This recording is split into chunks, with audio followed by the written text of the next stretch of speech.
اگر زکوٰۃ دینے کے بعد معلوم ہو جائے کہ وہ مصرف نہ تھا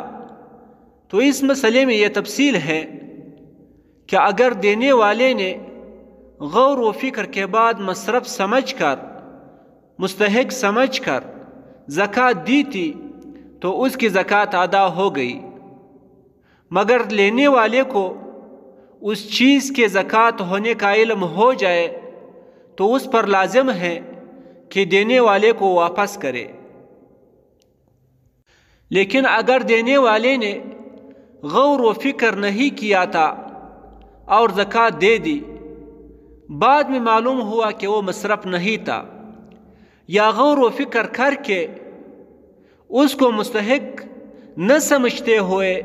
بھی زکوٰۃ دے دی اور بعد میں معلوم ہوا کہ وہ مصرف نہیں تھا، تو ان دو صورتوں میں دینے والے کی زکوٰۃ ادا نہیں ہوئی۔